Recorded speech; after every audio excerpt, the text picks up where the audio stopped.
Hello guys, quick update tayo. Ayan, for today about, ano ba to?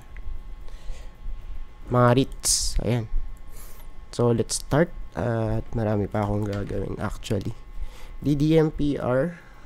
Nahin natin, ano? Ayan, pasensya na po kayo sa boses ko. At masama pa rin kasi pakiramdam ko. Remove drawings muna tayo guys para fresh. Wait lang. Add, remove, delete. Yan. Alright. So ngayon guys, kung titignan natin to for DDMPR, okay, possible mag-retest pa tayo dito sa may previous low. Possible, yes, of course, possible yan. So let's wait na lang, ano? Let's wait. Saan? 1.17. Ang closing price is ano ba to? 1.23. Tama ba? Oh, ayan. So medyo malapit na yan guys, ano? Tingnan natin, tapos stochastic or yung ano natin, RSI natin ito guys. Okay, papuntang oversold. Kaya meron pang chance to na malaglag guys, ano? So tignan na lang natin sa Lunes, no? Yan. So hindi pa siya well established yung price. Lower high, lower low. Tapos ito na naman, sell off ulit for DDMPR. Ayan. In terms of fundamentals, pwede nyo na ma-search sa PSE Edge or dito mismo sa may Investagrams. Ayan. Meron din dito, no? Ayan. Pero mas prepare ko kasi yung yung nasa Edge. PSE Edge. Arit. Okay, burahin natin yan, mga lods. Ayan, para fresh tayo. Fresh start. Okay. So dito guys, i-locate muna natin yung, of course, yung trend dito. So right now, ito yung kanyang trend Trend. So trend ba yan? Dito. Ayan. So tignan natin to, para siyang triangle pattern, symmetrical triangle pattern. Diba? Ayan. Then possible mag-retest tayo saan? Somewhere here. 32.28 or sabihin natin 32.3. Ayan, basta malapit dito sa area na to. Ayan, kasi trend line to Possible trend line for ARIT, no? Ayan. Okay. So, pwede dyan. Well, ayan. So, tignan na lang natin kung magpe-play out.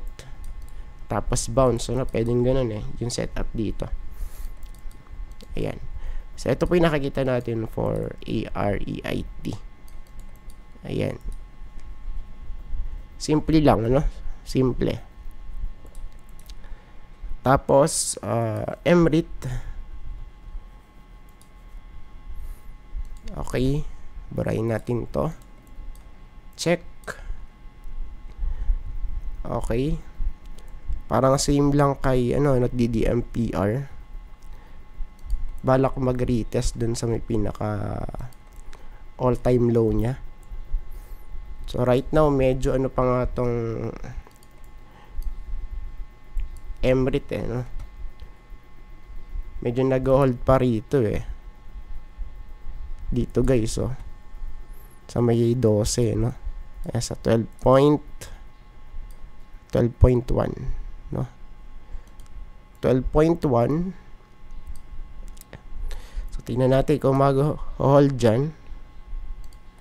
Ayan, kitang-kita naman pala kasi dito pa downtrend na siya 'di ba, pa downtrend. no breakout. Okay, so ngayon kung hindi mag-hold dito sa may sinabi nating support sa 12 na yan, sa 12.1, next possible is let's say dito. Okay, sa area na to. Ayan, pang estimate lang natin. Or dito. Wait lang. Check natin kung saan much better ilagay. Dito rin kasi pwede. Or dito. Ayan. So, siguro dito na lang sa 11.6. 11.6. Wala ba tayo? Hindi ko ata naklik. Yan. Okay, ayan. So, doon naman kasi nag-bounce, no? Kaya doon na lang natin nilagay. Okay. Ayan. So, ito yung tsura niya. Ngayon, next natin, CRT. CRT tuloy. CREIT. CREIT. Okay. Remove drawings natin. Okay, so right now. Okay, ano ba makikita natin for CREIT?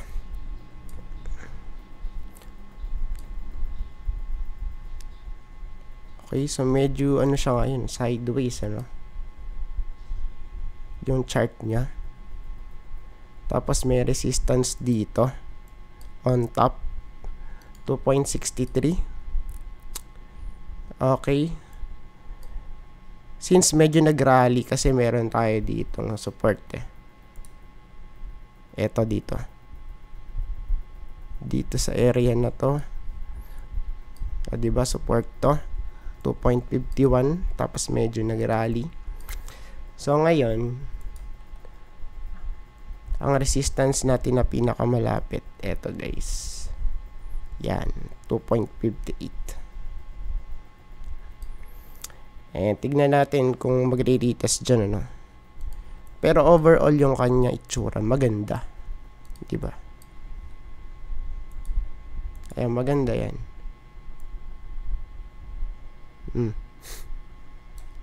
Okay, parang ganyan itsura niya, ano. Parang cup and handle pattern with handle, cup with handle, ano. So tignan na lang natin. Pero ano kasi, much better kasi kung mag-breakout to. Mas solid dyan, ano. Ayan, kasi wala naman na tong ano lower low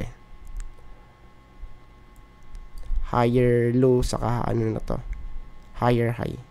So yun nga lang, masustain dapat. Yan. Sustain. Next, PREIT. 8 minutes na tayo, guys.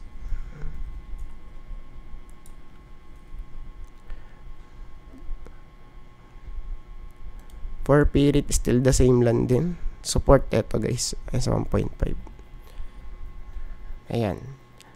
Actually, for PREIT, medyo, ano siya, ano, medyo hindi siya pinaglalaroan.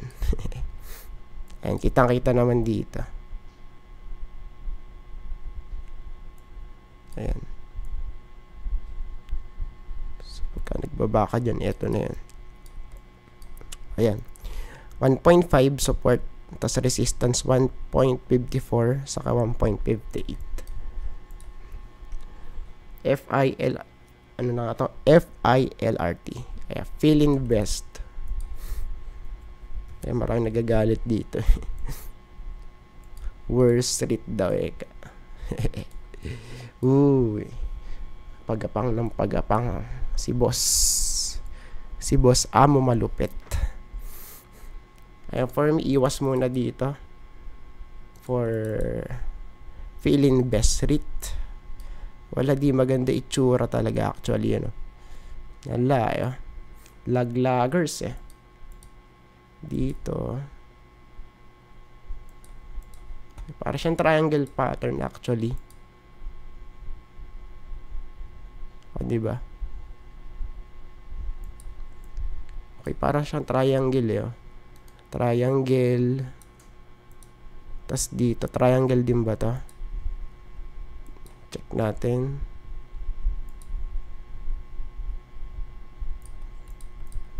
Okay, parang triangle din guys. Mukhang triangle, ano?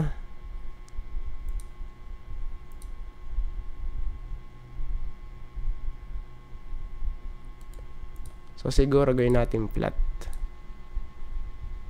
Saan ba yun?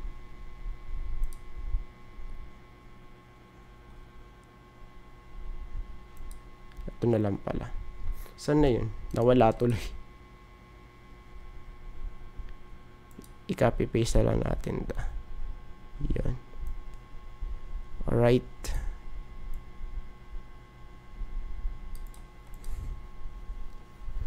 So, para naman tong ano guys. Ayan. Okay. So, triangle din siya kasi descending. Yun lang guys, ano? Spaghetti pababa ng pababa. Okay, pagka ganito, iwas muna tayo dito guys. Pagka ganyan. Ayan, tas pa, oversold pa to. Pangit to, yung chart nya. Bearish. Virit. Eto, tignan natin.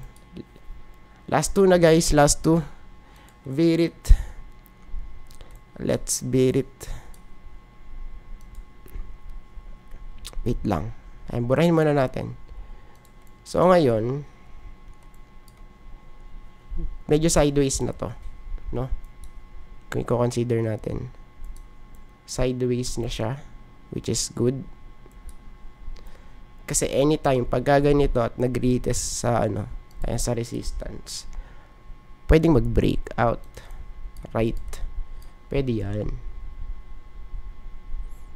So, from here, support.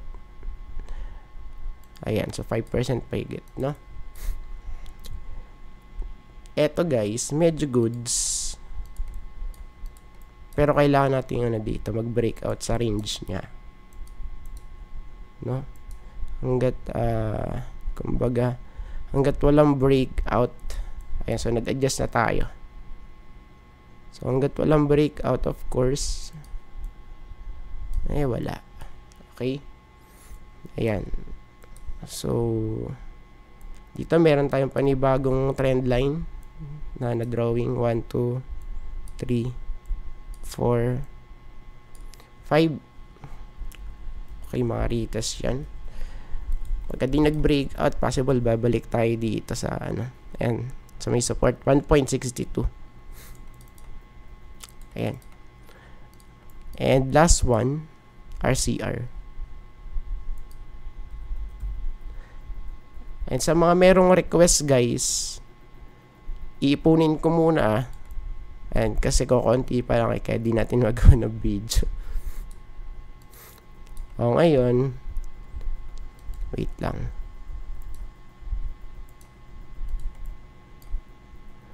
Okay. 4 point ano ba to? 4.74. Dito rin, I think medyo ano muna tayo, ingat muna tayo dito. Galing sa itaas eh. Oh. Stochastic. Ang possible scenario dito, mag-retest sa 4.59.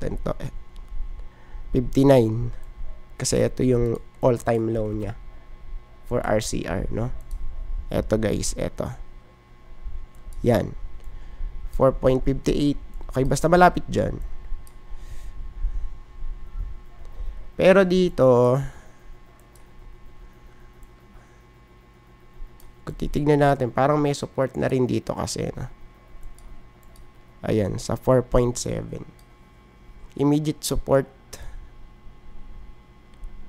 na masasabi natin for RCR. Bago tayo mag-retest dito sa 4.58. Okay. So, tignan natin tong setup na to. Kasi pa-downtrend pa rin siya, guys, ano? Actually, bounce to, tas medyo nag-sideways ng konti. That's it. Okay. So, let's see. Because, kung titignan natin, ngayon, still bearish pa rin naman tong itsura niya. No?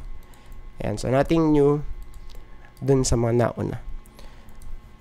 And I think tapos na po tayo guys. And maraming salamat po sa panonood. See you po sa next video. Bye-bye and God bless.